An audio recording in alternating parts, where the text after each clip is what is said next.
Hello, ladies and gentlemen. Welcome back to the Armchair Booking Wrestling Podcast. After a little bit of a hiatus, we had some Yep, things going yeah. on, but we are back. I am your host. My name is Stunning Steve Barbie, and joining me as always is my awesome co-host. That'd be the intellectual rock star himself, Delicious Dwaylen Davis. Hey, everybody.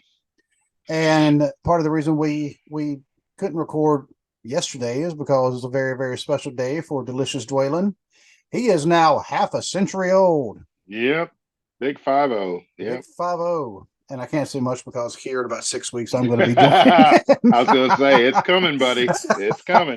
Yeah, because we were just talking, before we start recording about all the ailments that, kind of hit him. And I'm like, yeah, I mean, 50 just came kicking in the door, Uh-huh. Yep. So, uh, but in all seriousness, I mean, we were going through, some family illnesses and, a Yep. little bit of heat exhaustion and A little bit. Yeah. yeah. If y'all not noticed that the temperature outside, the planet is well done now, Yeah. and unfortunately, it took its toll on Dwaylen. Yeah. Because when someone's going on, it's like, dude, you may want to go to the hospital to get checked out for heat exhaustion. And he went to the hospital, and they said you have heat exhaustion. Yeah. It And was, it's yeah. like, yeah, go take it easy, go drink some water, you know, sponge bath, whatever, just lay in a kiddie pool full of water. Ice water. Just, yeah. Yeah, because it could have been worse. Could have been heat stroke. Heat Yeah. stroke is worse, Yeah. but fortunately, and heat exhaustion is still no fun. No, So, not at all. No. next time, tell everybody y'all need to mow your lawn yourself. So, um, but yeah, so definitely like right now, ladies and gentlemen, it is summertime and it has been hot, and Canada's still trying to burn us all. So Yeah. be It's careful when been you're outside. foggy. It's been foggy here in Western Kentucky, and we couldn't figure out why. Like yesterday, everything was hazy, and then it was like last night. Hope was like it's from the wildfires from Canada. There's a song in the South Park movie. It's called "Blame Canada." Blame, Yeah, yeah, and but we have friends in Canada. yeah, We have BC and J from Wrestling with the Truth, Wrestling with the yep. War, Wrestling with the '80s. Great guys, love their podcast, Hmm. and we also love Ted the Hillbilly Hill as on the Hill Truth. We love Finisher Wrestling. Those guys always give us a shout out, Yep. and I have to say, hey Mike, we hear you too, bud. We're looking forward to coming on your show Yep. because we Yep. gotta we gotta somehow match the energy that we had on our show. Oh yeah. And Yep. that's gonna so it should be fun. Yes. Also want to recognize the Dad World Order. Another couple of great guys. Who always put on a great show. And I'm fortunate to see them in person when I'm able to go to the NWS shows, the Northern Wrestling Federation, which unfortunately I was not able to do this past Saturday because I was actually at a birthday party for one of Tawana's cousins. Well, her cousin's daughter, so it's really her cousin too. It's like second cousin, Hmm. first from I don't know how it goes. I just say second Yeah. cousin. But she turned 13, and so a lot of the family are over there, and I decided to really do some damage to my blood sugar. And the next day, I checked it in, and it was at a 174. And That's not too bad, well, I really. mean, All things considered, like my doctor told me, like one as long as it's no higher than 180, then you're still doing pretty good. okay. Um, But yeah, when I went to church on Sunday and I mentioned that, because I was getting some coffee and they said, "Oh, you want, something like a," and I was like, "Nah," I said, I said, "Oh, my blood sugar's pretty high this morning because I went to a birthday party yesterday." Like, "Oh, you caked it up, huh?" I'm like, "Yeah, It's I like, caked yes, it. I did. Yep, caked it, ice creamed it, candied it. And, but it was, good time. Got to see some people I hadn't seen in a while. So, but unfortunately, I was not able to go to watch the Wrestling Federation show in Covington, and apparently, I missed Adam Swayze rejoining Mm. Rex as part of the Hollywood Blondes, and so now Yep. they are faces, and they're going to be battling for the Northern Wrestling Federation tag team titles from the Strays at Summer Sizzler, which I believe is August 19th. Let me check that date to make sure I'm right, because every once in a while I'll get a date wrong. Well, it looks like the 19th. 19th is a Saturday, so that appears to be the date. Yeah. Isn't that the Sizzler, the Women's Revolution title match? Because I know the title's held up. Oh, I didn't.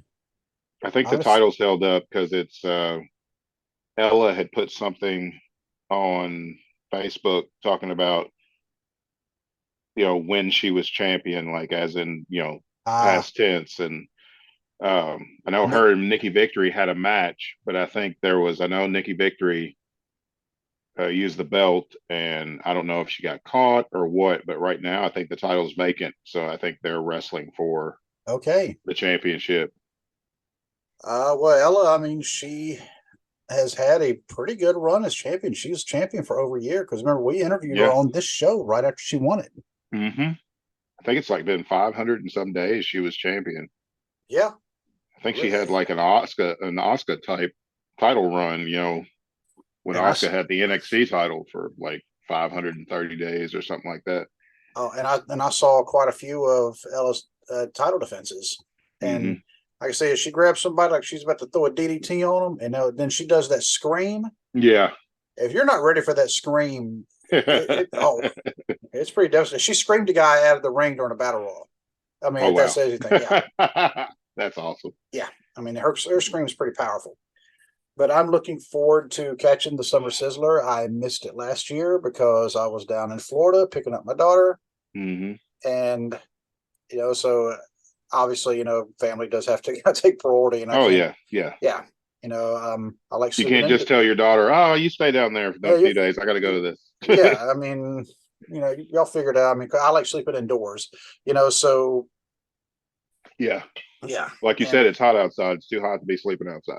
uh, but speaking of title reigns, right now Roman Reigns and Roman's reign.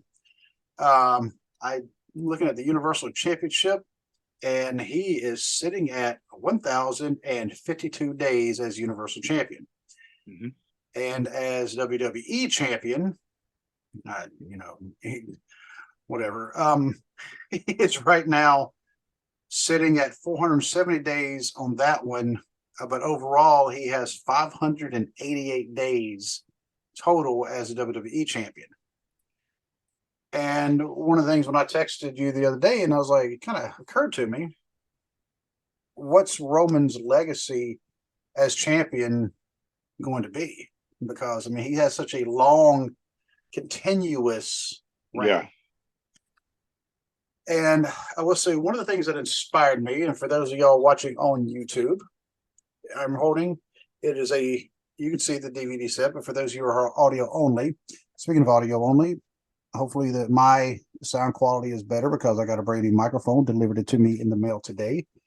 But I got this Road Wrestling Entertainment presents the history of the World Heavyweight Championship. And Dwaylen, you said you had this as well at one I time. used to, I used to have that one, and I also had the history of the Intercontinental title. I'd like to find those again. I know I've got the network, but sometimes it's hard just searching through. There's so much stuff on the network. It's like, and the way they have it set up on Peacock, it's not, It's to not me, easy. it's not as user friendly as the No, network was.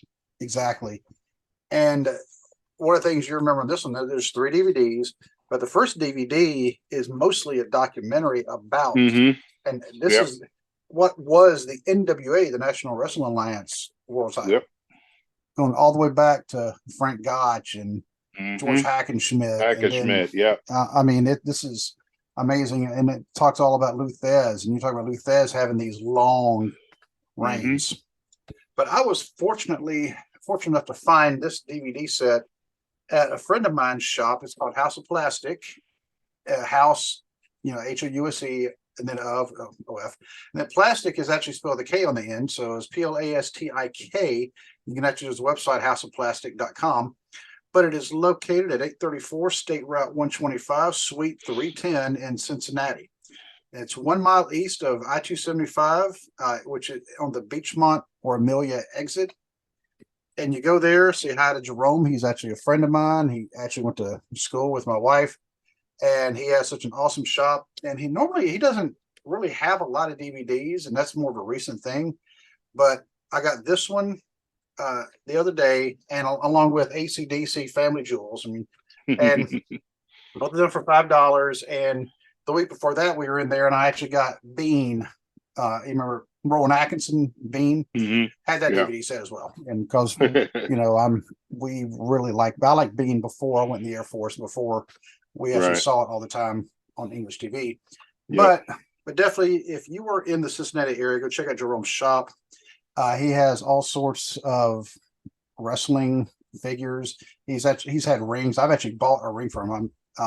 Like it was one with a cage match, and Okay. yep, tons and tons of Funko Pops, including that one right there, the Jason Voorhees. That's where I got it. It was at Jerome's shop. And if you are a Funko Pop collector, you're not going to know what to do with yourself, because I mean it's just amazing. And now I didn't get there's another Funko Pop I have over there, Ricky the Dragon Steamboat. I just got that one the other day too, but unfortunately it wasn't at Jerome's shop. But go check out House of Plastic, and you can also email them House of Plastic, like I said, with a K on the end, at yahoo.com. And I'm going to let Jerome know that we shouted him out, so that way he may not be surprised. Y'all go in there, tell him that Armchair Booking says hello, and it may actually bring a smile to his face. Yeah, Jerome, he's a pretty good dude. But I got to really thinking when I was watching this DVD, and this is why I texted you, is the early reigns of the NWA. Sometimes I really wish they'd give him another name besides Reigns, but the early title reigns of the world champions, you didn't have transitional champions. That was a later thing with, of course, Ivan Koloff and Stan Stasiak, and back then, I mean, if you got the title, you held it for a while. Yeah. And then in the late 90s, going all the way into the 2000s, of course, by this point, the NWA is still technically around, but it had turned into WCW, and then they split off from the NWA. And so their title took over the lineage. And then, of course, WCW went from being the number one rated show on all of cable television to just 3 years later, they were bought out by their competition for a very, very cheap price. Yep. We almost could have afforded to buy it. I mean, it was pretty bad. And after that, if you look at all the title reigns, there were a handful that were a little over 100 days. Most of them were under 50 days. Yeah. I was showing Steve, I got for my birthday, my wife got me a Black Adam statue. My daughter said, "Is that The Rock?" And I'm like, "Yes." Speaking of The Rock has been a 10-time world champion in WWE, and I think all of his championship reigns combined don't total a year. Barely. Actual days, 8 reigns. Actual days, 367 recognized by WWE, 378. So barely a year.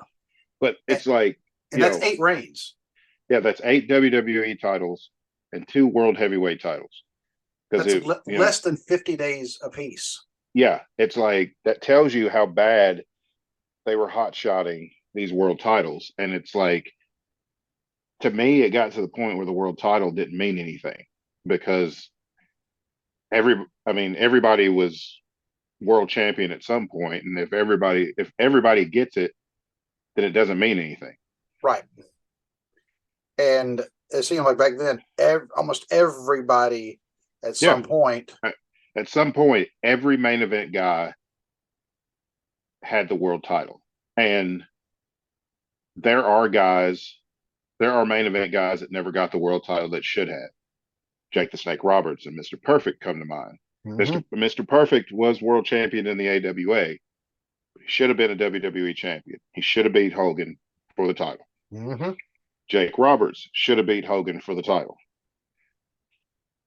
But then there have been people who had no business anywhere near the world title, Vince getting title McMahon. runs. Yeah, but yeah, Vince McMahon is a former WWE champion.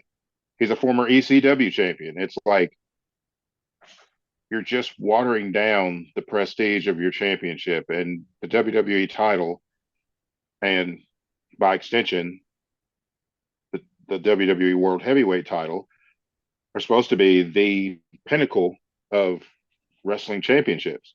It's supposed to be, the top of the food chain. But when you're just handing it out to everybody, then it doesn't make it feel important. When you're doing it, you're giving it the Oprah treatment.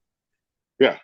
Yeah, You get a world title. You get a you world get a world title. title. Everybody gets a world title. And it's like, because I mean, there's been, I mean, for every Christian who won the world heavyweight title, deservedly so, should have been a world champion before that in WWE, had to leave and go to TNA, win 2 world titles there to prove how good he was. So Mm-hmm. the company wanted him back.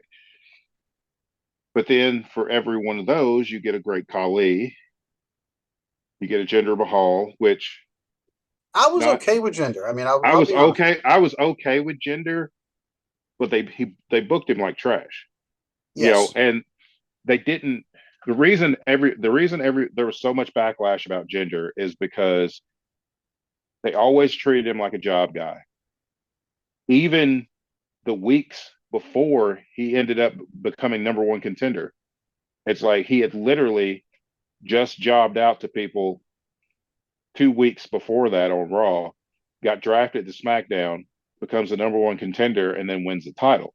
There was no him building up from the bottom and working his way up. It was just he went from jobber to world champion in a month's time. Also, they could get into the Indian market. Yeah, exactly. Also, they could get into the Indian market, which did not work. Nope. It didn't happen, and they booked him terribly. And Jinder, he carried himself like a world champion. He's well spoken. He has the look.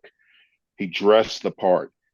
Everything. He did everything he could possibly do, and I think he did an excellent job with what he was given. He was just given trash. The promos that he was given were borderline racist Mm-hmm. when he was feuding with Shinsuke Nakamura.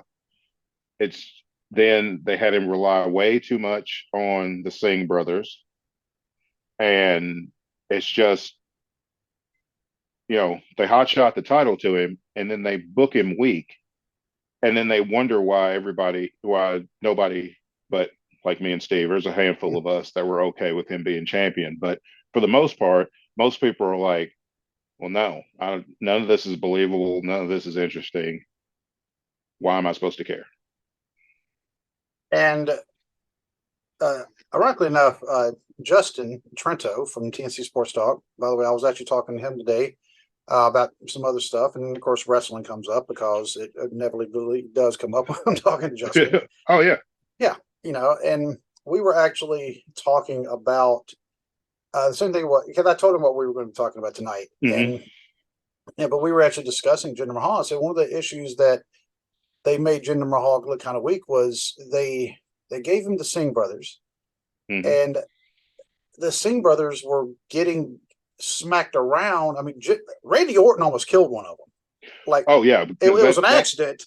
yeah, He was that like, face that he made was because, like, yeah, but I mean, he was just murdering the Singh brothers on a weekly basis when he was feuding with yeah. Jinder, and it's like, So but it's and nothing that's against the Singh brothers, but you've got these 2 little guys that you send out mm-hmm. to fight your battles when you're a massive human being. Jinder Yes. Mahal is a massive human being, so it's like, to me, it's not very believable that you know these 2 guys are going to do anything to stop a challenger when you've got Jinder, who is 6'4", 6'5", 275 pounds of muscle. Yep. And that was kind of like, Mickey, kind of an odd comparison from Jinder Mahal to Diamond Dallas Page. Diamond Dallas Page was a manager, Hmm. and when his wrestlers, were leaving, and he still has some in the stable, but somebody pointed out, you're bigger than all the wrestlers in Yeah, the Diamond Exchange or whatever he was yeah, calling it. yeah. It was a dominant The exchange, Diamond and Exchange. with the exception of Scott Hall and Kevin Nash, DDP was bigger than everybody else. Yeah. He was And it, bigger than the people that he was escorting to the ring. it's like, why aren't you wrestling? Why are you the manager? It didn't make any Hmm. sense. And so that's when he became a wrestler at all of like 38, 39 years old. Yeah. And I know the first time I read that, I'm like, okay, that's really not that old. Then I became 38, 39. I'm like, oh, yeah, okay, I get it. Yeah. I mean, it's not as old as 50, like some people on this podcast are right now. Hey, age like wine. I don't know what to That's right. tell you. So, oh, like I said, 6 weeks, I'll be joining you. So, Yep. but, but Just a warning, everybody.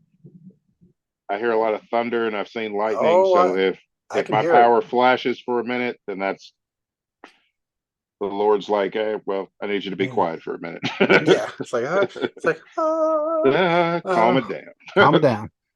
But when it comes to like the longevity of these individual title reigns, and of course, nobody is probably going to catch Bruno. No, that one's untouchable. Yeah, Bruno's, and I that's just the think, first one. yeah, I think Bruno's is untouchable. I think Backlund's is untouchable. He is, and in this day and age, I think Hogan's is untouchable. But has he passed Pedro? No, well, no, well, hold on. Let me look at the Universal because I have two different browsers pulled up. Okay, the Universal one.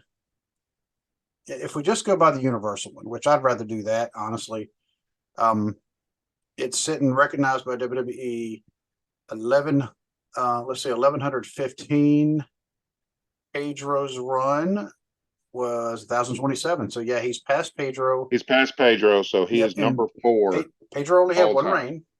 Yeah, Pedro had one reign, and with Roman's one Universal, this current Universal title reign, he has eclipsed Pedro Morales to take spot number 4 all time. But I think that's Yep. as high as he'll get because, which he has beat Hogan in one stat in the WrestleMania era.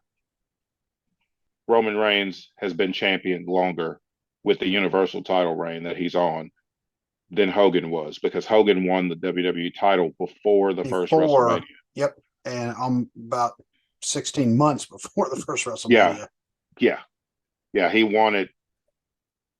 What was it? January of 83? 84. 84. Yep. And then first Wrestle. WrestleMania was April of 85. Yep. Into March, early April 85. And so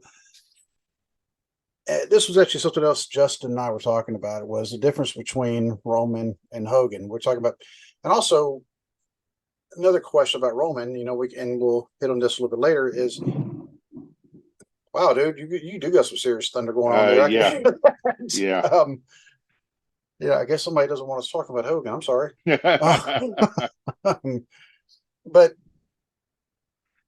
is Roman the face of the company? Because I have a hard time believing, even though he's got this extraordinarily long reign, it's like, is he become like the new face of the company? Because you normally don't see that with a heel. But Yeah, but Hogan was the face of the company for years. yeah. Hogan was the face of the company. Is Roman that level? Is probably no one will ever be that level. I mean, there's Austin, there's Yep. Rock, there's Cena, there's Hogan. No, that's a very high. That's a high mark to try to Yeah. attain. Yep. And is Roman great? Absolutely. Yes. And I know we say it all the time, but this tribal chief head of the table run has been amazing. Roman Reigns is, here's the thing. Is he the face of the company? That's debatable. But is Roman Reigns must see TV? Yes. Yes. Because he has created, he has turned himself into a special attraction. So whenever he is on the card, they're printing money because everybody's coming to see Roman. One, they want to see if somebody's finally going to beat him and take the title. Yep. Because the mystique, the aura is still there that he is, even with what happened at Money in the Bank with Jey Uso pinning him, which was lovely because it comes full circle because Jey Uso was the very first person to ever pin Roman Reigns on the main roster. And so now it comes full circle, and Jey is the first one to pin him since December of 2019 was the last time Roman Reigns got pinned, and that Baron Corbin was the one who pinned him. And he says, "Hey, remember me?" Yeah, and so that's great, and that's that's an awesome story. And the bloodline feud is still got. I mean, it's still got a long ways to go, in my opinion. There's still a lot of life left in that storyline. And yes, Roman got pinned, but he hasn't been beaten for the title. And that's what everybody wants to see because he is invincible. As much as Vince McMahon booked Brock Lesnar to be that invincible final boss, Roman Reigns built himself into, with his character work and his in-ring work, he's built himself into being the final boss, whether he's the face of the company or not. Which to me, I don't know. I think Seth and Cody kind of have that locked up right now, um, but Roman is the must-see TV. When people are putting their money down to buy tickets, a lot more of them get sold when they say Roman Reigns' name on the card because they're like, one, the people that don't like the heel gimmick are paying money to see somebody beat him. The people that want to see the champ, and the people that are interested to see, is this the night that they're going to have somebody beat Roman for the title? Just like he's going to sell out Mexico because he's defending the undisputed title against Rey Mysterio in Mexico. I think either toward the end of this month or early next month. That will sell out. One, it's Rey Mysterio, greatest luchador of all time. He is in Mexico challenging Roman Reigns for the title that Roman has had for 1,100 days. Where in Mexico are they having it? I'm not sure. I'd have to look it up to see where it's at. Okay, because I mean, I would just automatically assume. See what I did in Mexico City. Mm-hmm. Yeah, see if Mr. Faulkner, he'd probably slap me for that.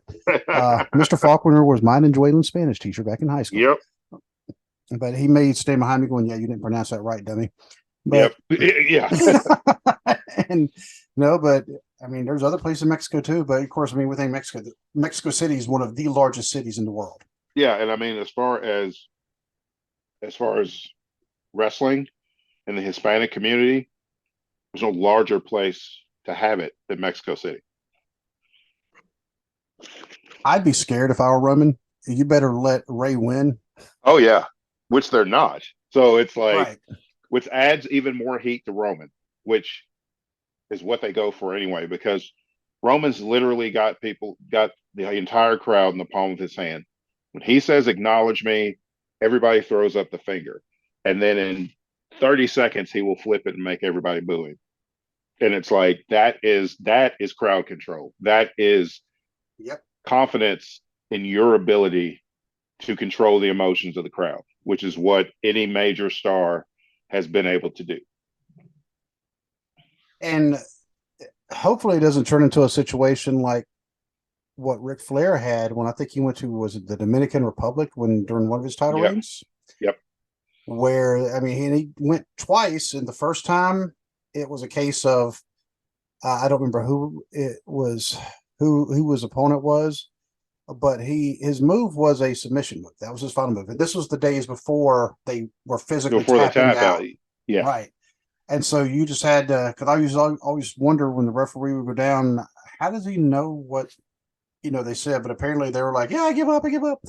Now they tap, so you physically see it. It adds more Yeah. to it. You But know who back came then, up with a tap out idea? the UFC, but who It was Taz. Taz was took it Taz? from Ah, Taz. makes sense. Taz when Taz broke his neck in a match in ECW, so he had to take time off. He comes back and he's got the UFC gimmick that everybody knows now, and he was the human suplex machine. He's the one who brought tap out into wrestling. He's like, I like it. because if somebody taps out, he's like, what's the worst thing that one man can do to another in a fight? He's Make them like, submit, make them give make up. them submit and make them visibly submit by tapping out. And of course in MMA, I mean, yes, you got beat. Yes, it may be kind of embarrassing, but at the same time, you're tapping out because you're in a ton of pain. Yeah, And and it's save yourself. Yeah, yes, I mean, and now somebody could, if they wanted to, they could pull a Steve Austin WrestleMania 13 and pass out. You still yeah, lost, but you yeah, didn't give up. yeah, And the tap out, okay, I'm for it. I like it. I see yeah. it. I I like the know. tap. I like the tap out. Like you said, it adds to it. It's a great visual, and especially when someone is struggling in a submission move and they're trying to get out of it, and then they finally just have to Yep. tap out. It makes the submission to me seem so much more important whenever you visibly see that tap out. When you see that, and of course the crowd in, I believe it was Dominica. It was either Dominica or the Dominican Republic. It was one Mm-hmm. one of the two. And the local hero there, his move was a submission move, Mm-hmm. and he had Ric Flair in the move. Time limit ran out because that's how Ric Flair rolled. I mean, he did Mm-hmm. Broadways, went Oh and the yeah, he bet, went 60 minutes. Yeah. yeah, and that was like probably the third time he did 60 minutes that day. Mm-hmm. And bell rang, crowd went nuts because they thought their guy won the Had won title. the title. Yep. And so they about rioted then. Oh yeah. I mean, they were and so somebody was there with Flair and they helped Flair get out of the ring and back to the dressing room Yeah. because they realized no, the referee said no, it's a draw, and they didn't like that because their guy, they thought should have won. So the next time they said, okay, we'll give him a rematch. Flair went down there again. And during that, he just said, you know what, at the middle of the match, I mean, the crowd was starting to get kind of hot. He finally just said, pin me. and Yeah. Yeah. Because Flair dropped the title because he knew what was going to happen if he tried to walk out with it again. Yeah. So he's like, just pin me. So dude won, and then a few days later, Flair won it back. You know, but it's right like before an he. unrecognized. Yeah, it's Yeah. unrecognized by WWE because like I think it was 3 or 4 days later. It was like at the end of the tour, the last night, Flair wins the title back and then comes back to the States. Yeah. So they just And don't and he they had to don't cheat to recognize win it. it and scoot out of the ring like quickly, Yep. like go. Yep. and and because you could have that kind of thing back then. Roman goes to Mexico. Rey Mysterio. Now Rey Mysterio, you think with this, he may be doing like his last tour. Yeah. Yeah. Which I don't blame him. I mean, Rey Mysterio really doesn't have anything left to prove. I mean, like you said, No, he's and Ray had already said that he was going to once he hit 50, he was going to wind it down. And so you could be right. This could be the yeah. I farewell mean, tour. he's already in the Hall of Fame. Mm-hmm. He was a world champion for less than a day. Yep. That was he got screwed on that deal. But But I mean, he's been a three-time world champion. He won the world heavyweight title twice, and then like you said, he was WWE champion for less than a day, but still it's on the books. I mean, and yeah, for somebody that's like, I don't know, 5'6", maybe, barely, I don't even if not honestly, I don't even think he's that tall. uh and 175 pounds max when he was at his heaviest. I mean, he's accomplished more than Let's look it up anybody now. ever thought he would be able to do. I mean, he's been a world champion, cruiser revolutionized cruiserweight wrestling, cruiserweight tag team champion. He's been the United States champion, the Intercontinental champion. He also was the last person to pin JBL when JBL retired. That's who he beat for the Intercontinental title. He's multiple tag champions in multiple companies, and So I mean, like you said, Hall of Famer, won the Royal Yeah. Rumble. He's done he's done everything there is to do. Um, he is billed as 5'6", but that's what he's billed as. You So know, he's probably is about 5'4". yeah, that's what I'd be guessing. Because when you think about it, when he bounces off the ropes, he does the bottom two ropes. Yeah. Yep. Yeah. So, but Rey Mysterio is always fun to watch, and you know that whoever he's in the ring against, it's not going to be an easy time for them. Oh no. And I think he and Roman, they should actually have a great match in Mexico, no Oh matter yeah. where it's at. Yep. But if I were Roman, you know, you better have like some kind of secret tunnel under the ring that gets you out of there, you know, quickly. You better find what's the name of Chapo, like his tunnel he Yeah. had building out of Yeah. the prison down there. Yeah, you better kind of do the same thing. And people complain, there's people that complain that, you know, Roman doesn't defend the title enough. Here's my thing. I'm okay with Roman's schedule because I think a lot of people that did not go through the Attitude Era don't understand the importance of a long title reign, and that your champion does not have to defend the title every week on TV, or even be on TV every single week.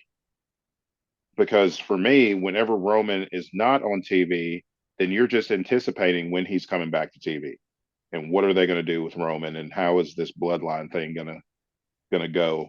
And during the Attitude Era, WWE champion was on TV every week and half the time defending the title, and the matches weren't good because it was more about the angles than it was the wrestling, and the title was changing hands like every 3 weeks, it felt like.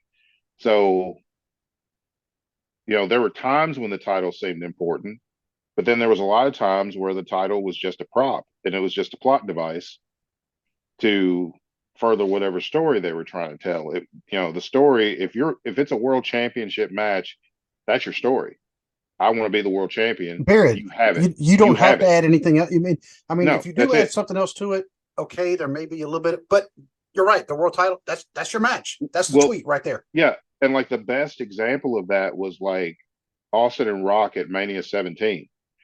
They had to Vince had to put his little sports entertainment thing on it and bring Deborah in for a few minutes as the Rock's manager, just to kind of have the Rock and Austin, have some animosity. That was not needed because Austin even said in an interview, Deborah's a non-factor. She's out of the way. I He's forgot like, she was even part of that. yeah, yep. He's like, the bottom line is, I want the WWE title and you have it. He's like, and I need it more than you will ever understand.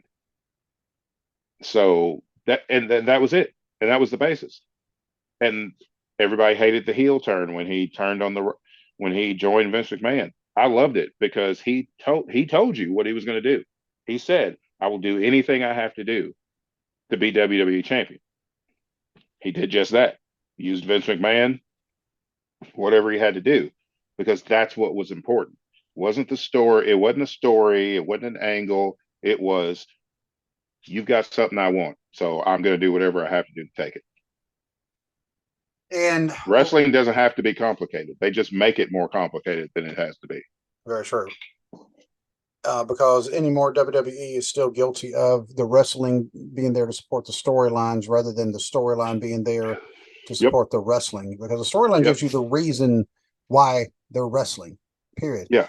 Because But I don't if the go there. wrestling's trash, then I don't care about the story. That's just me. Right.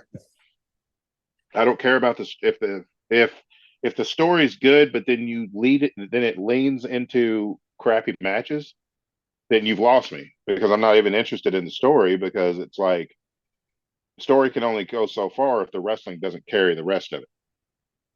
The story So, is the reason for the matches. And right now with Roman, of course, the bloodline imploding the way it has. uh-huh. And that right now, I mean, that alone, even if you didn't have the belt, that would be a reason for the matches. But the fact that it is for the world title, Mm-hmm. that is, now them being family and Yep. being part of this faction, which got people back into watching wrestling. Yep. And I they, mean, I mean, you've got one of the. I mean, go by sheer numbers and merch movement and all that. Roman Reigns is one of the greatest world champions of all time. yep. I mean, Um, the like I Usos said, are the go ahead. Usos are the greatest tag team to ever compete in WWE. They've cemented themselves as the best tag team in WWE history. Not, I don't think in all of wrestling, but I think WWE. I think the Usos are the best tag team in WWE history. Um, And I say that um, because like Tully and Arn didn't get a good run with the titles. That's Tully and Arn are my favorite tag team of all time, but they didn't get to show what they could do in WWE like they were able to show in Jim Crockett I Promotions. got you because I was going to say, you're kind of missing Mike and Joe Yeah, there. yeah, Um, Michael Headstrange Laurinaitis, also known as, yeah. the Road Warriors. I said the But Laurinaitis name. I can't, I'm sorry. I didn't mean to say that name because that's Clown yeah, Shoes' brother. clown shoes. Yeah. But yeah, that and that yeah, I should have clarified that because in the WWE system, wrestling that style, the Usos are the best tag team they've ever produced because the teams that have come from other places, they never put the emphasis on those teams. Even when they push those teams to the tag titles, they never truly put the focus on it because Vince didn't create those teams. He didn't create Tully and Arn. He didn't create that Horseman team. He didn't create the Road Warriors and, teams like that. So it's like he pushed him because he knew he could make money, because he knew the crowd would be hot for it, but he didn't really care. He just did it just to shut the crowd up, give them what they want for a little bit, and then go back to how he wanted things to be.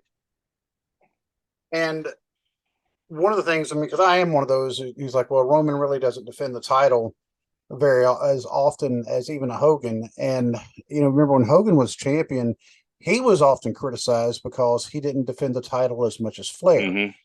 Flair was a different, Flair was a different animal for a lot of reasons. One, because of his stamina. And I mean, he was Yeah. known. He said, we started out before every training session with 5,000, Mm-hmm. or maybe it was just 500. Either way, the knee lifts or the Mm-hmm. squats. And I'm like, oh, screw every last second of that. and but Well, he said that I mean they worked on cardio. Like they would yeah, run 6 miles in the snow every day. And I'm like, I don't need it that bad. yeah. I saw an interview, like a little clip of an interview with Flair, actually earlier today on TikTok, and he said that they were asking him, "What's the difference between you and Hogan?" This was in 2002 when they asked him this. He said, "What's more?" The interviewer was like, "What's more important, being the bigger star or being the better wrestler?" And Flair's like, "For me, it was being the better wrestler." He's like, "Was Hogan the bigger star? Absolutely. He carried WWE. You know, he was the bigger star. He was the pop culture icon, things of that nature." He's like, "But I was the better wrestler." He's like, "While Hogan's over here being the star, I'm over here being the wrestler, wrestling 60-minute classics with everybody." He's like, Yes. not just, he's like, people think that it was just me and Ricky Steamboat wrestling these type of matches. He's like, I was having these matches with Dusty and Barry Windham and Ricky Morton and Ronnie Garvin. He's like, we were wrestling. He's like, we were going town to town wrestling. He's like, did Hogan travel and everything, 360 days a year like I did? He's like, yeah. He's like, Hogan was doing it from a Lear jet and not always wrestling. It was a lot of appearances. He's like, Yep. I was wrestling every night. He's like, and most of those matches was defending the world title.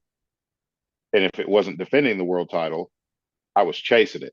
So either way, he's like, I was giving the fans what they paid for, and what they paid for was wrestling.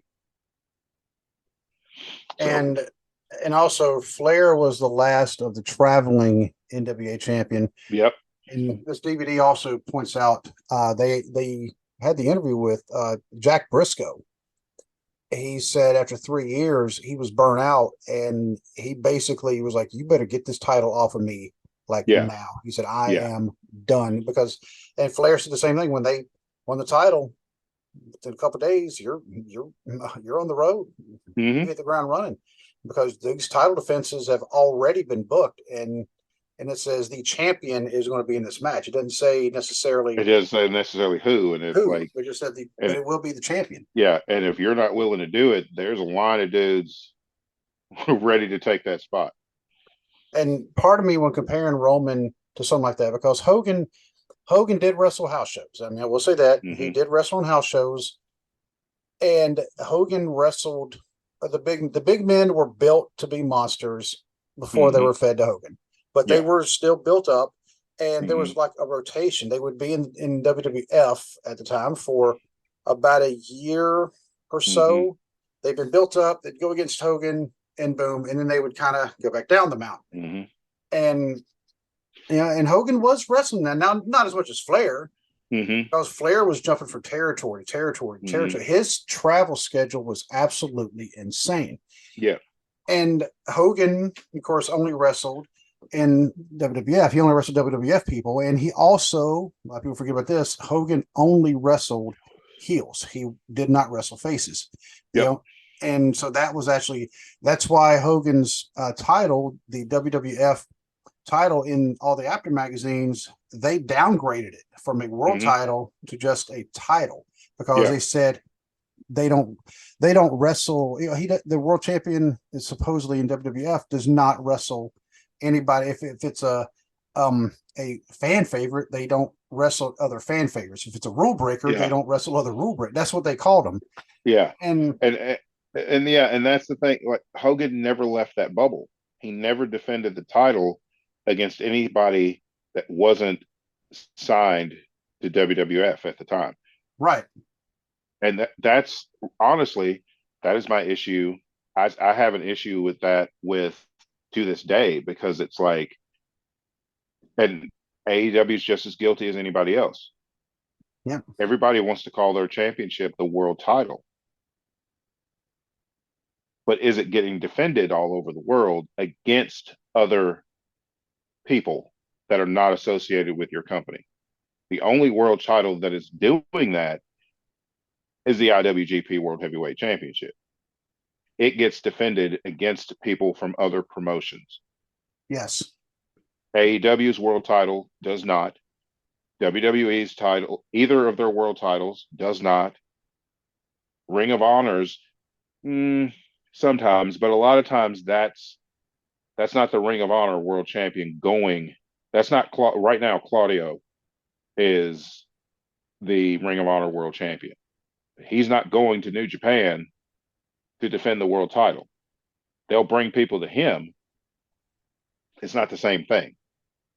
If you stay here and they come to you, you're not you're not defending it all over the world. You're just staying at home and having them bring challenges to you. and with Hogan, um, it was kind of comical because he did say Vince McMahon was on. I think it was like Larry King. It was a big deal at the time. This is around Mm-hmm. like 85, 86, and it was a huge deal where Vince McMahon was actually on one of these like an actual. Mm-hmm. I don't want to say legitimate talk show, but it was a mainstream talk show. There we go. Yeah, yeah. And they asked him how many times does Hogan, your champion, wrestle you? He said, 180 days. He said, but that's a really grueling schedule. And Ric Flair was like, are you, excuse me? And 180 day. No, it's not. That's not, not a grueling schedule. you That know, was like those were Kevin Nash, Scott Hall numbers when they went to WCW. yes, That was the days that was close to the amount of days in their contract that they had to work. right. And this was Hogan back in the middle of his longest reign. He was Yeah. doing this. But I mean, but he was defending it. And so that when you can take Roman Reigns, his current run as champion, both champions, or the three title. I don't know anymore. I don't know Well, anymore. well, I mean, I it's read this thing that I think is ridiculous. It's like you give him the new belt, so you spend money on this one undisputed title, but then you have Paul Heyman carrying the other two titles because their thought is that the lineage from the other two world titles, people will associate that lineage with this title. If that's the case, just say it has the same lineage, carry the one belt, and be done. I've always hated when the world title has been split, has been two belts. It's like, can we just get one belt? I don't have a problem if a guy's a multi-champion, Right. if he's carrying different belts. But if it's the world title just split into two belts and he's got both of them, that's just dumb. You created an undisputed title for him, then just let him carry that one. Yeah, because I mean, you did it for Asuka. You're not having her carry around the old Raw Women's Championship. You did it for Rhea Ripley. You're not having her carry around the old SmackDown Women's Championship along with her Women's World Title. You scrapped this title and you gave them a new one. The lineage is just, to me, the lineage as far as the Women's Championship is the same as with the undisputed title. Asuka was the Raw Women's Champion. That lineage just bleeds into the WWE Women's Championship. Roman's the undisputed champion. The WWE and Universal titles lineages should just bleed into that championship. And it's different with Seth and Rhea because those are brand new titles created specifically for them. The lineage starts, I feel like the lineage starts with them, especially Rhea. That lineage starts, I feel like, with her. But with Roman, honestly, it's I was like thinking more with Seth because they kind of almost created a title at the end of her. Whereas Rhea, hers, she kind of transferred from this other belt she had. So but I get what you're saying about it's a because, new and I say that name. because there's a women's world champion, and then there's a WWE women's champion. And to me, the lineage from, because there never should have been a Raw and SmackDown women's champion to begin with. There should have been like one women's champion for both brands. I feel like the lineage for the women's title should go with Asuka's title and let Rhea create a new one with the women's world title because they've never had an actual women's world title before. It's always been the company championship. So let Rhea create a lineage for that, and let Asuka carry the original lineage for the women's championship. Roman should do the same and get rid of the other two belts. If you're calling him the undisputed champion, you've spent the money on a new belt, and focus on that belt and not the other two, because for younger fans, it's just confusing. It's like, which belt is important? He's got three of them. Older fans is confusing. Yeah, which belt is the most important? Like for me, the belt that he has is the most important is the WWE Championship because that's the most important one. That's the one with the longest lineage. That's the one that every major star that's walked through the doors of that company has held at one time or another. That's the title Randy Savage, Hogan, and Rock, and Austin, and Roman, Seth, Dean, all these guys, Rey Mysterio, John Cena, CM Punk. The list goes on and on of the greats that have been the WWE champion. So, but if you're trying to push this narrative of, well, Roman is the undisputed champion, which WWE does not understand what the word undisputed means. Apparently not. Because he can't be the undisputed champion if Seth's walking around with a world title. Because then he's definitely disputed. Because if he's undisputed, when he had the two belts and he was the sole world champion, yes, he was the undisputed champion. He had both belts. You know what? They just made Seth the guy at the back of the church at somebody's wedding going, I have a reason why they shouldn't get married. I dispute it. because Yeah. because we're in love. She's carrying my baby. That guy. Yeah. But it's Eh, just, I just don't get it. And it's like, yes, is Roman Reigns. Roman Reigns is, I agree with you. I don't think he's technically the face of the company, but right now, he's the most important person in it because as far All as the right. wrestlers go, because he's the one drawing the big money. I mean, his merchandise, anything that comes out of Roman's mouth becomes a t-shirt and sells out. That's merchandising. That's power. That's merchandising power. When he can say God mode, and the next week there is a shirt that says God mode. As soon as he said head of the table, there was a shirt. There was I a know.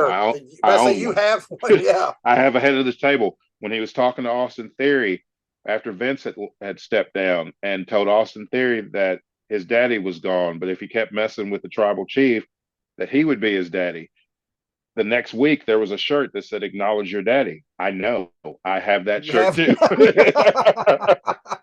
So it's like Roman is a merchandise machine. He is at that level where he knows if I say this, it's going on a shirt. Just like now with the bloodline, they used to say "We the ones." Now Roman says, "I'm the only one."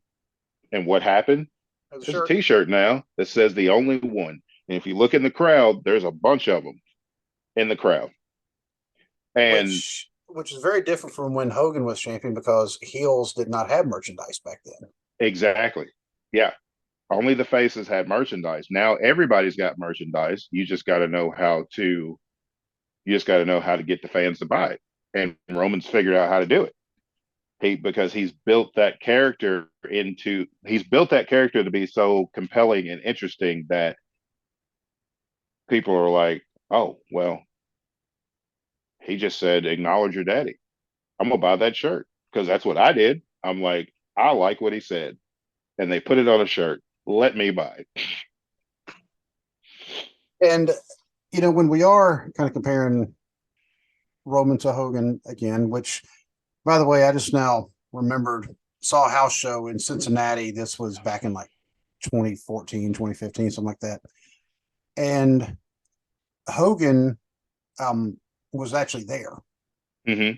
And I don't remember who it was in the ring that came out and was just talking trash to him. Where Roman came out defending Hogan, saying Mm-hmm. this is a legend in the sport and da da Mm-hmm. da. And then Roman and whoever it was, they had a match later on. And for the life of me, Mm-hmm. I cannot remember who it was, and I doubt my wife remembers because she has a list of things that she gives a crap about. That's not one of them. She'll even tell me that. And Yeah, she's got a list a mile long, and that's not on the list. yeah, I could ask our friend Carrie. Carrie's been on the show, Mm-hmm. because she was also there as well.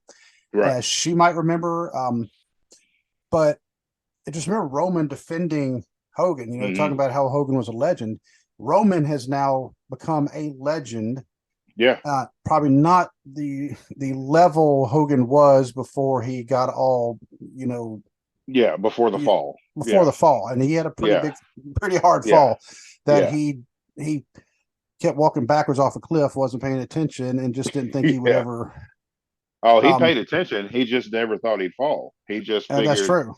somebody with a boatload of cash was going to cushion it, and they Not enough didn't. of what he was, running his mouth about. Yeah. Yeah. But that's a story for another day. We've actually talked about it before, but it's hard to avoid it sometimes when you talk about It Hogan because is. Yeah. I look at him now and we're supposed to forgive, and it's hard for me to look at that, and I can't help but think about it's like, Yeah. It's hard for me to, and I know you're supposed to grant people, especially in situations like that, you're supposed to give them some grace and give them an opportunity to learn better. But that's sort of my issue with Hogan is because I don't feel like he learned better.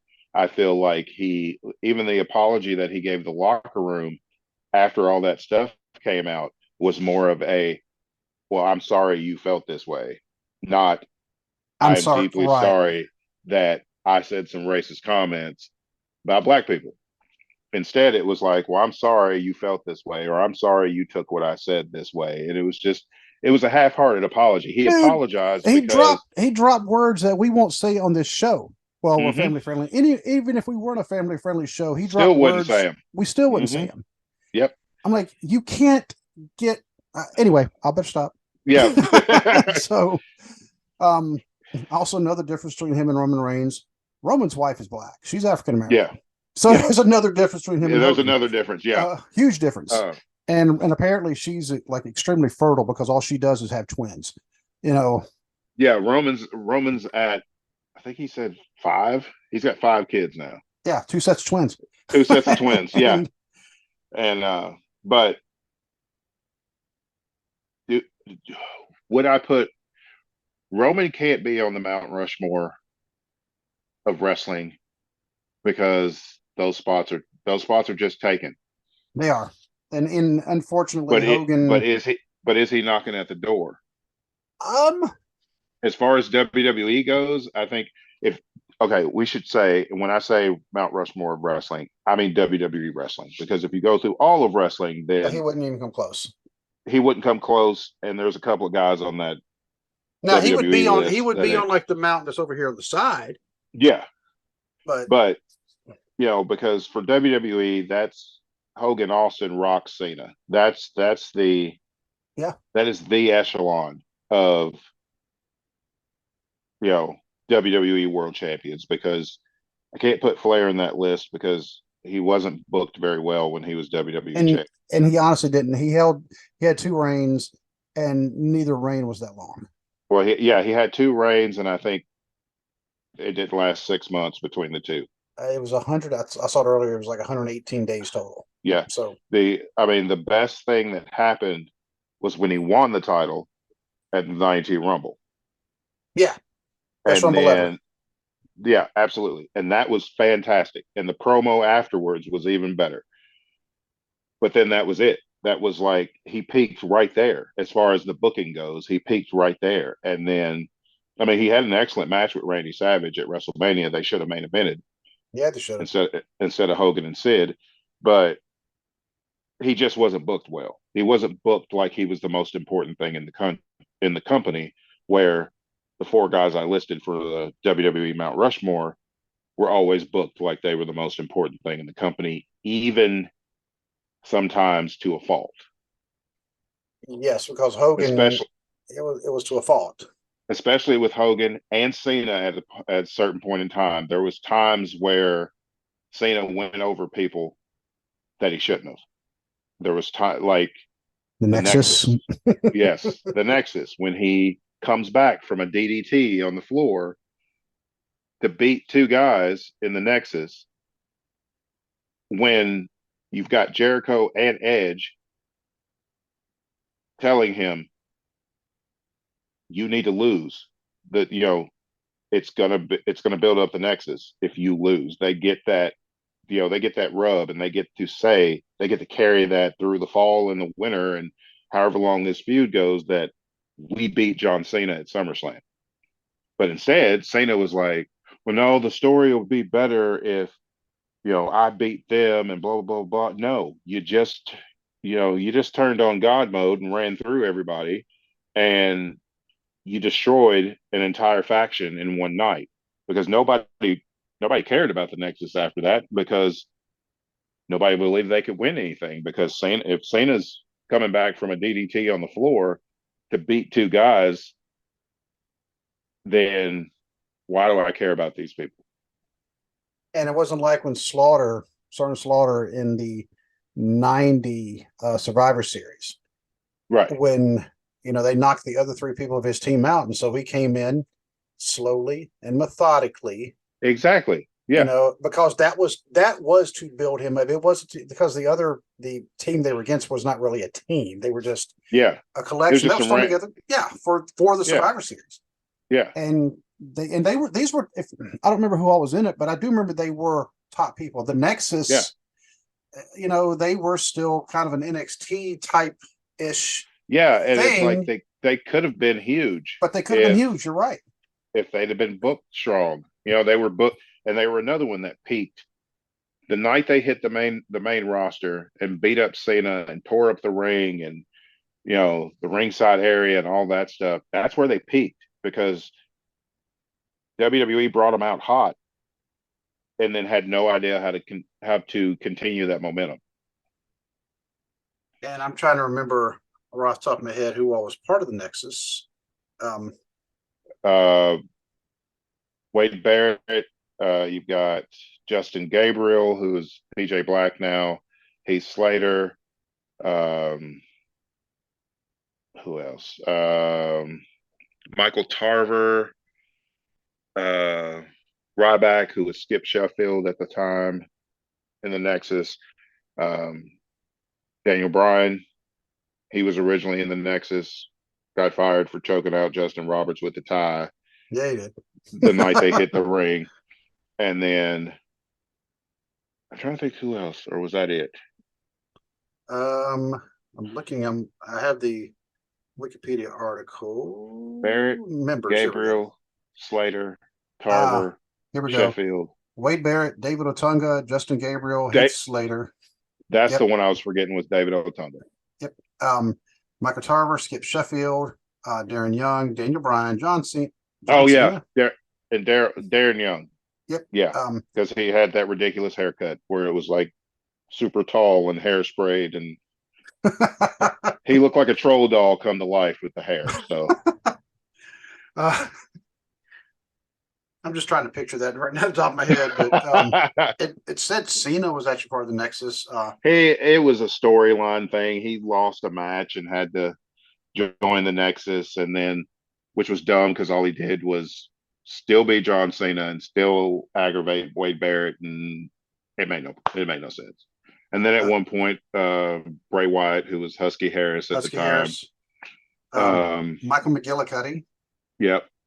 And Michael McGillicuddy, that was it was somebody, and that was Curtis Axel. Okay, there we go. So yep, Kurt Hennig's kid. Yep. Which his name is Joe Hennig, and I don't know why they just didn't go with it, but yeah. Hey, we're gonna go with Mike. We're gonna go with Michael McGillicuddy when you have the last name of a legend. Yep. And I get third generation. And I get not trying to, because I mean they did that with Braun Breaker, and it worked.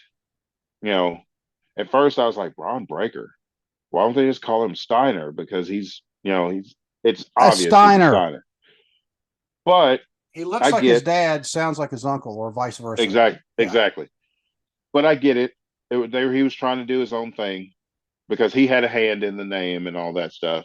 And I respect that. And I respect that. I get it. And I respect that on Joe Hennig's part. But I know he had nothing to do with being called Michael McGillicuddy. I know he probably looked at him and went, I don't even know how to say that. It's like McGillicuddy. But you're cutting the check, so okay. As long as the checks have my actual name. Yeah, and sometimes that's what it comes down to. It's like sometimes you do what your boss tells you to do because they're cutting the check. I'm actually gonna, speaking of like cutting checks, actually has nothing to do with cutting a check. I'm texting my friend Jerome and also letting him know that we're giving him a shout out about House of Plastic. Mm-hmm. But when it comes anybody on video sees me pushing on my cheek, I got a toothache and it flares up every now and then. But if I put a little pressure right there on my cheek, it kind of calms it down. So let's see. Just gave you a shout out. Actually, I gave the store a shout out.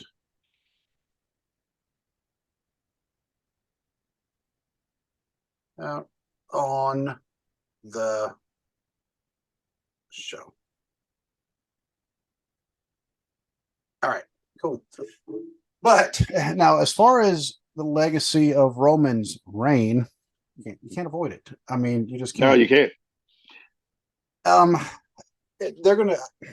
I can't see it ending right now because, and here's another difference though between him and Hogan, and I don't know if it's necessarily a knock on either one.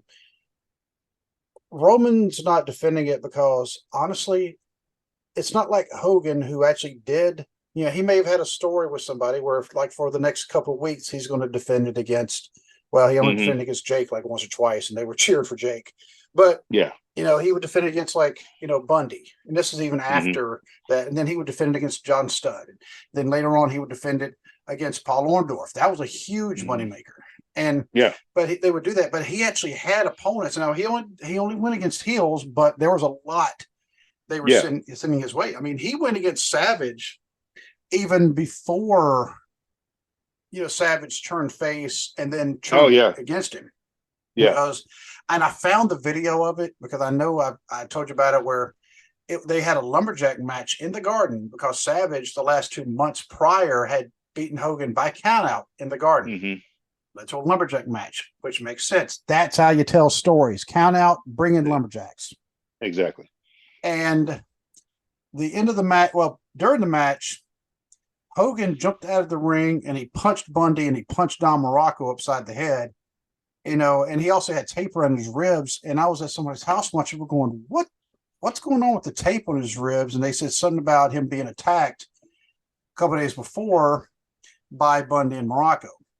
Well, Hmm. a few days later, they showed the Saturday Night Live or Saturday Night's Main Event, which of Hmm. course they'd show in place of Saturday Night Live. Yes, yeah, I corrected myself.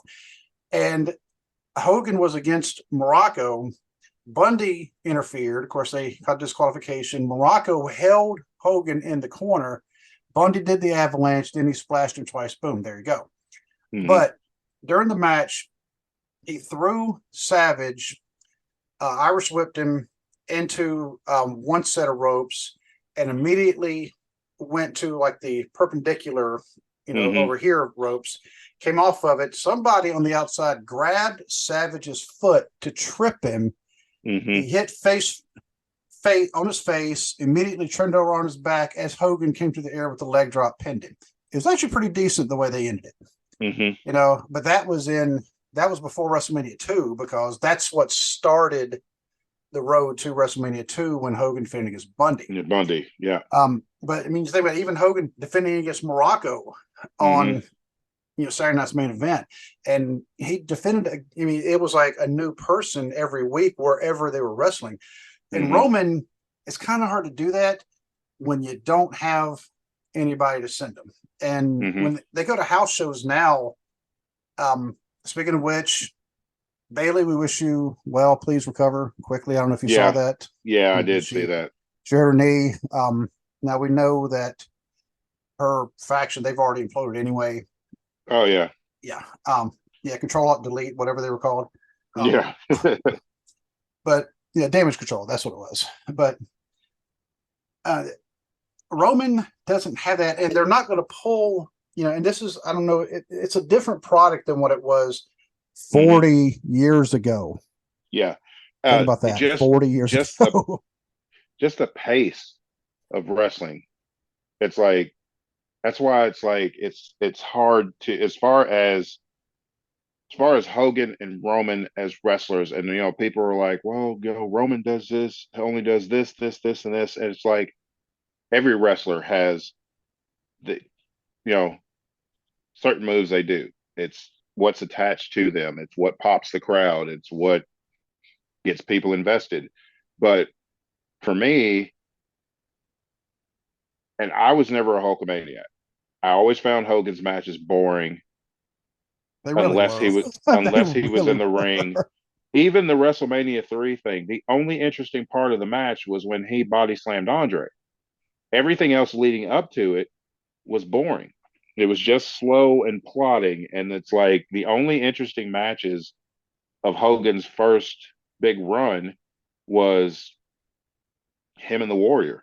When he dropped the title, it's no him and Savage when he um, took the title from Savage, even though I did not agree with them taking the title off Savage, but the match was Nope. good because Savage was such a good ring general that he's on that list of people that could have a good match with a broom handle. So that match was good. Him and Warrior was good, not from a just an in-ring technical standpoint, but just it was the first time two faces had you know fought each other for a world championship, especially the main event of WrestleMania, and you've got the IC title and the world title on the line. Somebody's leaving as a double champion. That was all interesting. But for me, since Roman has started this run, every match has been interesting. Even if it was just a little mini feud, like when he wrestled Rey Mysterio at Hell in the Cell and defended the title against him. It was still interesting because of what led up to it, of him like power bombing Dom over the top rope. This is before we get, you know, ex-con Don. This was Oh, babyface, they're Dom. not calling him X because Yeah, he's dirty somebody, Dom. yeah, they He's kind of noticed, you look at the last part of that X con and then you look yeah, at the Dom, the yeah. two right there. Condom. Yeah, yeah, Like, I was like, wait a minute. yeah. Ooh, well, And maybe we yeah, should so change now his it's name. now it's dirty Dom, but I'm okay with that too. And Yeah. but even that short program with Rey Mysterio was interesting because Roman's interesting, and Yes. he Roman he changed. now is interesting. This Roman is interesting from him coming back and winning the Universal title and never letting it go. That this Roman is interesting. I only found Hulk Hogan interesting when he turned heel and joined the NWO.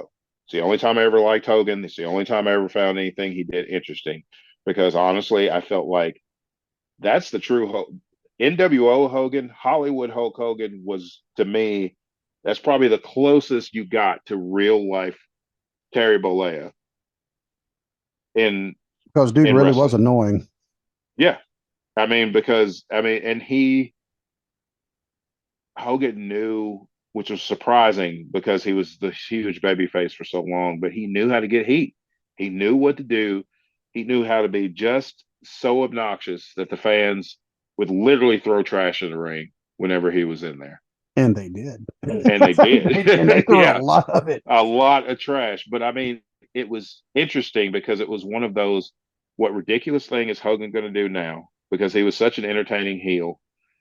And then who's going to take the belt off of him, which they messed that up. But he was kind of where Roman is now when he was at the height, when the NWO was just untouchable, when it was just him, Hall, and Nash, and Hogan was the champion. People tuned in because they want to say, who could possibly beat Hogan? They're running through the roster, beating everybody down, and all this. People were paying to see Hogan get beat. People are paying to see who's going to be the one to beat the final boss. Right. And And you're not going to put on, they don't want to have, for whatever reason, they don't want to put title changes on house shows right now. right, Occasionally they'll throw one in there and then they'll have the footage because they still record their house yeah, shows. And because they they did do it at that. NXT. That's how Samoa Joe first won his first NXT championship. He won it at a house show. He beat Finn Balor at a house show, Right. and then they And showed the footage the next week on NXT. yeah, now the footage is not as great. It's not as Right, produced. It's just a camera, right, which, by yeah. the way, you can't even see the audience because they turn the lights down, which honestly, I prefer that. I wish they would do it I for, love that. yeah, Yeah, I loved it when Triple H brought that to NXT when NXT in its prime, I like to call it, where they dim the lights because it ain't supposed to be about the crowd. It's supposed to right, be about the two guys in the ring or the two women in the ring or the tag teams or whatever. And that's where the spotlight should be. exactly. And with the house shows now, you can't bring Roman and you don't, like I said before, you don't have anybody to put him against because Hmm. you can't put Seth in there against him because Seth is Hmm. also kind of another face ish. Yep. But Seth, there, well, now you have all the stuff with them in the Shield, Yeah. and you can't bring Cody in there. Well, because they had their other thing. Okay, some of the other people. I'd like to see Roman and the Miz. I personally think that would be a good match because I think the Miz is highly underrated. But Mhm. people would squash on it. But I mean, but it would probably be a good match. But it's like, okay, people would say, well, where's the buildup? Roman's a champion. The Miz wants a title. Okay, That's the buildup. that's Yeah. the buildup. That's the tweet right there. And You the don't need problem anything is else. they've done such an excellent job with the bloodline storyline from Right. how it started with with Roman getting Jay and Jimmy to come over to his side, the Sami Zayn stuff, um, Sammy leaving the bloodline, the stuff with the Usos and Solo, all that. It's just been an excellent storyline. Problem is, people are now going to expect that type of storytelling every now and then. WWE only has about one of those in them every decade. And so enjoy this one because you're not going to get a storyline this good probably for another 10 years because like it's like lightning in a bottle. I mean, and exactly. they actually did the right thing this time. Yeah. Whereas we kept saying, you and I were saying even before we got on podcast, we're saying, and we were texting each other going, when are they going to turn Roman heel? The fans want him as a because he that's should what he be, did, and and that's what with the he needed. mouthpiece and with the Yeah, mouthpiece. it's the Well, okay. same. It was yeah. Give him the mouthpiece until he's comfortable on the mic because you put him out there too early before he got comfortable on the microphone, and you put him in the ring with people that outclassed him on the microphone when he had his feud with John Cena. You can't put somebody that's not very good on the mic yet. It's called a promo, It, Roman. You better learn how to do them. exactly in a verbal sparring match with John Cena. It's not going to work out. And it was obvious Roman was struggling. But then come back around when Cena came back last year for, and faced Roman, it was a much different Roman. The promo work was so much better because, Roman's gold on the microphone now. So is Cena. So it worked. But yeah, people are going to expect this type of storytelling with every big story in WWE, and they're not going to get that. And then they'll fall back to the thing of, well, you get a title, you get a title. It's be, well, you get a big story. You get no. Now, I think they do need to vote a little more time to the other stories because sometimes they remain. And I think every company across the history of wrestling has done this, where they focus so much on the main story that they forget sometimes there's other people there. And by the way, these stories, if you give them a little bit of time, they could actually build it up because the big story is eventually going to stop. And it's got to end somewhere. It's got to end. And you notice they never just slow down. They always stop. Well, that gives a chance to this other one. Hopefully you've been given this one its due. But yeah, and you've got two good stories. You've got Cody's, Cody's road to the title. You've got that and all the obstacles he's having to go through. You've got Seth's issues with Finn Balor, which go back 7 years, and all that's coming back around. You've got some good stories going on. Oh, and Finn Balor, him and Damian Priest. Yep. So you've got some good stories going on. Don't expect bloodline level stories though, because you can't. One, something like this only comes along every once in a while. WWE is notorious about their storytelling being less than optimal. So again, like I said, you get one excellent storyline from WWE every decade or so, and this is the one we got. So we got to enjoy it while it lasts. Well, I think it will overall, it will add to Roman's legacy because I mean he was the leader, the tribal chief of this family, a real family. It wasn't just a faction. This was his family. These are his cousins. The three of them are his cousins. Yeah, and well, like I said, second cousins, but and they grew up like brothers. So so you bring that, and that's a real thing. That's an organic thing. How do we say we always like to do this organically? Exactly. And and you brought Sammy in there. And Sammy. I don't know how far the bloodline would have gotten had it not been for Sammy. Because Sammy does not get enough credit for elevating the bloodline storyline because the pieces were there. They were chugging along pretty good, but when Sammy joined, it just took off. Yep. And without Sami Zayn, I don't think they would have reached that level that they're at now, to where they have literally pulled every member of the crowd in, and everybody's invested in this story because everybody's waiting. Okay, what is Sammy going to say this week to try to get the Uh-huh. guys to crack.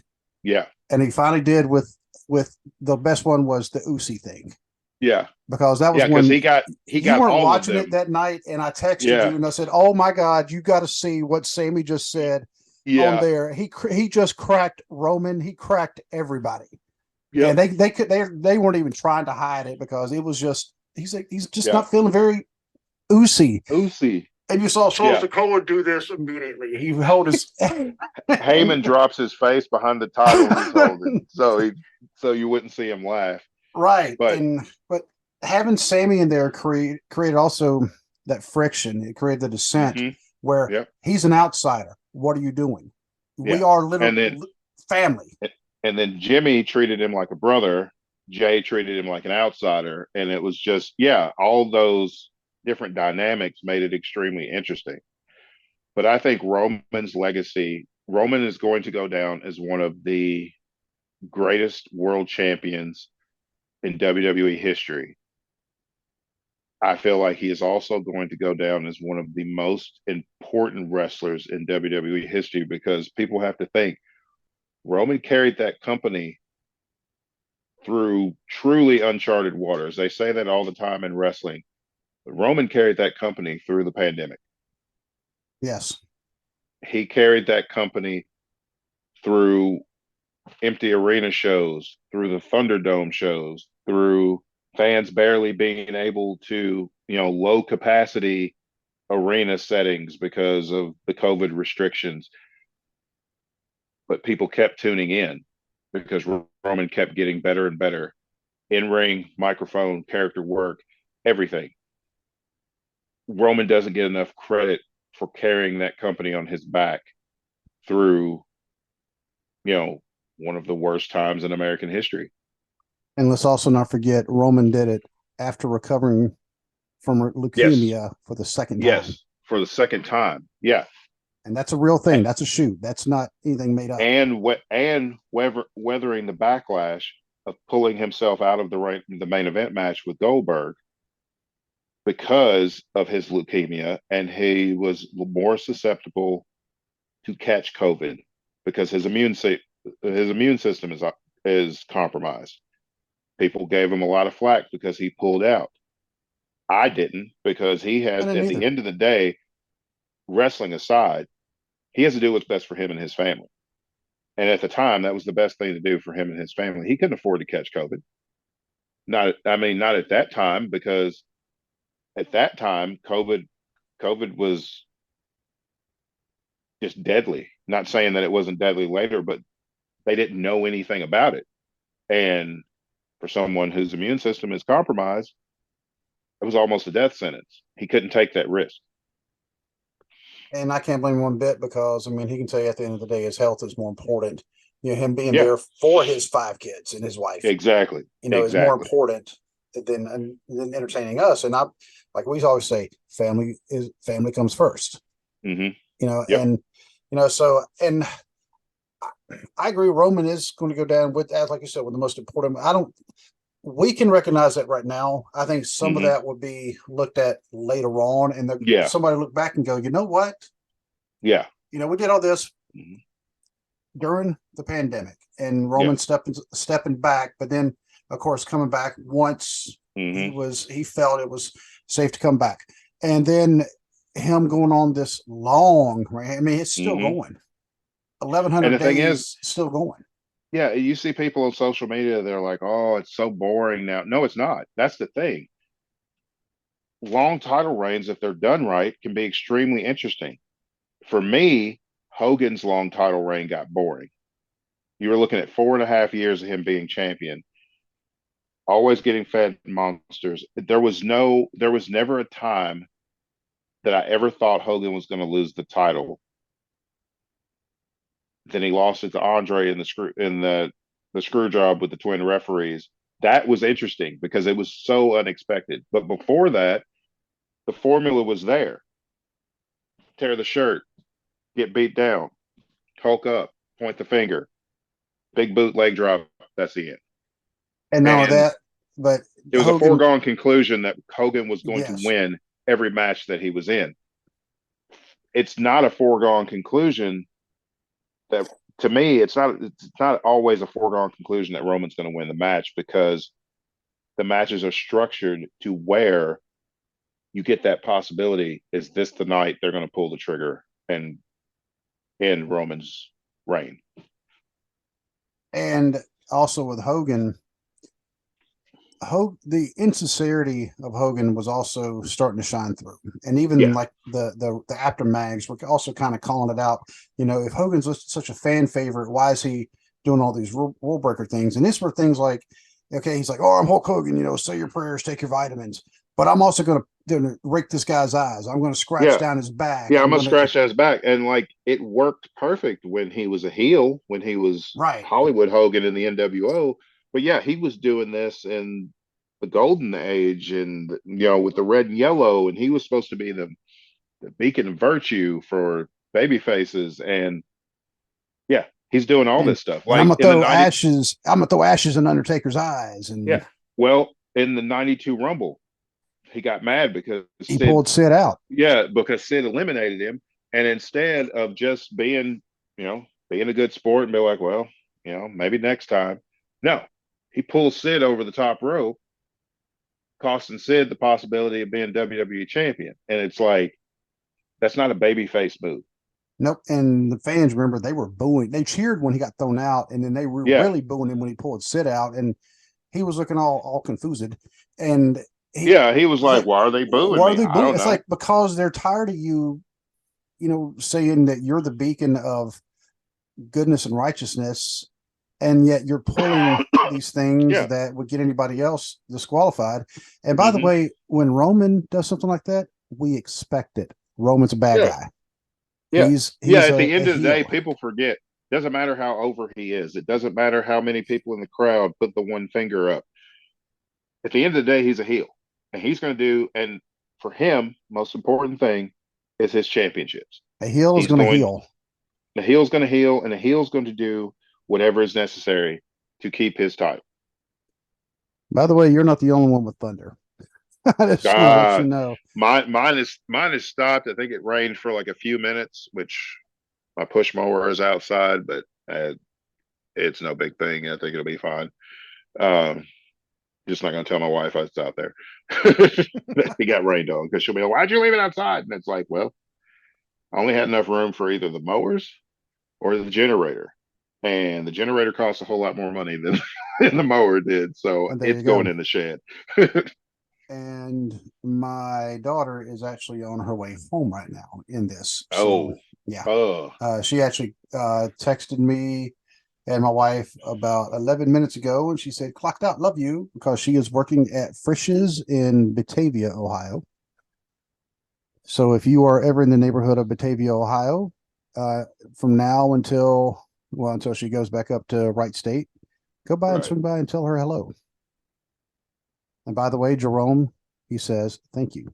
He's like, that is awesome. But so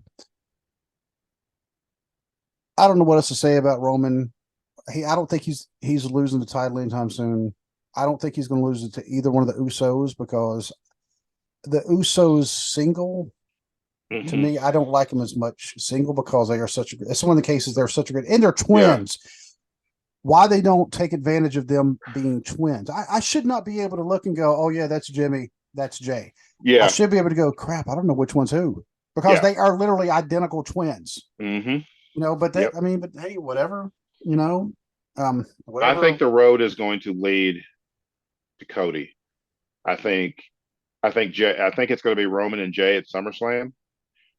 Part of me thinks that that would be the perfect time to because Jay's over. It'd be the perfect time to have Roman lose to complete this story, but at the same time, it's like, mm, but it makes more sense to have Roman keep it and carry it into Mania and have Cody complete that story and be the first Rhodes to win the world title in WWE. Now, right now, speaking of titles, before we wrap this up, because another one I'd like to see Roman go against is Gunther. Yes. I would like to see that. I think Yes. we're going to get Drew McIntyre and Gunther at SummerSlam, Oh which, yeah. I mean, that's a foregone conclusion, I think, at this point. yeah, Um, but I uh, mean, it's going to be great. It's going to be hard hitting. I just think they should have brought Drew back as a heel because I think the babyface run its course, and I think his character needs a little freshening up. when's SummerSlam? Next month, end of this, is it? Yeah, early Eh, next month. Uh, because But right here's the now, thing: Drew's not under contract. oh, okay, He's good. I mean, I like Drew. Obviously, yeah. I have Drew back here, and I have a Drew shirt, Hmm. and I have, my wife actually got me his pendant. And by the way, for my wife not being a wrestling fan, she texted me and she said, and I knew this was coming up at some point. Weakest link is wrestling people. It's on Channel 5. I said I'm still recording. But I'm looking right now. Gunther is 50 days behind the recognized reign of the Honky Tonk Man. Awesome. If they Yeah, stop it, they're gonna let him break that. He's they Drew better. McIntyre's not beating him. He's not beating him at SummerSlam. There's gonna be an excellent match. Might be the best match on the card. But Oh, and they have put everything into Gunther in this Intercontinental title run. He'll beat the Honky Tonk Man's record, which I'm perfectly fine with because Honky uh, never should have had the record to begin with. never should have. Period. Yeah, never should have had the Intercontinental title to begin with, but it always helps to be buddies with Hogan. Yeah. What about that guy, brother? Yeah. But by the way, the second longest single reign is Savage at 413 days. Uh-huh. Yep. So Gunther is 10 days away from catching Savage. Yes, as Jim Ross would say, he's in rarefied air. Yes, he is. And I like watching Gunther because he's one of those, he looks unstoppable. I mean, he looks Mm-hmm. like, he may get in trouble during a match, but then all of a sudden he'll pull some weird counter move and he'll throw it into some kind of finishing move. It's not always the power bomb. It's not always a submission. I mean, it's Yeah, and that shotgun drop kick that he does for a guy that size, yes. yeah, a guy that size throwing that drop kick with such force, it's like when you see that, it's like, well, it's about over. And that's why I would not mind seeing him against Roman. Now they can't Hmm. do his the what the crap did they call it? Him and the other two Imperium. Imperium. I was Yeah. thinking, Argentina for some reason. I'm like, why is that coming to my mind? Like that makes zero sense. Imperium against the Bloodline, you can't do it because the Bloodline's really not a thing Hmm. anymore. But I think that would have been a good one. But it's not going to happen. But Gunther against Roman, Yeah. I don't think Gunther's ready to be world champion yet. I like him as the Intercontinental Champion because he's bringing prestige back to Hmm. it. There's a Yep. reason why they said, you know what? They didn't just say we're going to have that guy win it and then have him beat Honky Tonk Man. I mean, they won Mm-mm. it No. and he proved One of himself. those rare cases with WWE where they knew what they had Yep, in him. and they put him over. He didn't win it, but at the Hmm. Rumble when he When was Cody, yeah, but now he holds the record for um, the longest time in the Rumble. It was Rey Mysterio, which was back in 2006. So it right, stood for a while, but Gunther has it now. And like you said, Cody went over, but Gunther got over. exactly. And so I think that could possibly be the person, but then again, Hmm. I don't think it'll be. Um, oh my lord, we just talked about him. Drew. Drew, I could see Drew doing it, but I was actually thinking Money in the Bank. Um, I literally just said his name like 10 minutes ago. Damian Priest. Damian Priest, thank you. Yeah. Damian Priest, he did a promo the other day. I didn't realize how deep that man's voice was. Oh yeah. He, Yeah. he sounds like a cartoon like villain superhero. I mean, he really does. I was like, wow, give that dude a mic and give him some lines to read, Yeah. for be a cartoon villain because he could definitely pull it off. Um, but I like seeing Roman. He'll never pass Bruno. Nobody's going to pass Bruno. Because people would probably stop watching wrestling if that were to happen. Oh yeah. Yeah. It's because it's a lot different than what it was 60 years Yeah. ago. Yeah. But I think it is good for the sport. That, and I think his legacy as the title holder, and honestly, I think it'd be better once he loses the title. leave it off of it. Yeah. Yeah. Because the constant Flair winning it back and then losing Yeah. a couple months. If win it back and then lose it again. Win it back. Yeah. It watered No. it down. And Roman has gotten to a point where Roman makes the title feel important, not the other way around. Roman doesn't. Exactly. Roman's at a spot where he doesn't need the title to be the most important thing on the card. He just happens to have it. And like you said, people are paying to see him get beat. Mm-hmm. He's putting butts in seats. He's involved in interesting storylines. So yeah, I think the legacy will be a good one. Hogan's got tarnished near the end. Yeah. Austin, unfortunately, the only thing I remember about Austin is he was one of the first ones to have his own personal customized belt. Mm-hmm. Not a fan of customized belts. Seeing a spinner belt, hated it. My thing is, it worked for Cena. I just never agreed with them putting it on everybody else that was the champion. spinner? Yeah, the spinner worked for Cena's character. I wouldn't have even had a problem with him have the spinner belt, lose it, and then whoever beat him had the traditional belt, because they did that with Austin. Austin was the only one that carried around the Smoking Skull belt. When he lost the title, they always went back to the traditional title. Then he would win the title back and go back to the Smoking Skull belt. Everybody just didn't carry that belt around. But that belt they sold a lot of those replicas. They did. So, and even like Daniel Bryan, when he had the plywood belt. Yeah. That one, I mean, of course, when he lost it, they did. It was, they dropped it in the trash and said, we're not going to do that. Yeah. I mean, it was part of the story. Yeah. They dropped it in the trash at WrestleMania and unveiled the current WWE title. Right. But he was hippie Daniel Bryan at the time. That's why and it worked for him, and they didn't use it for other people.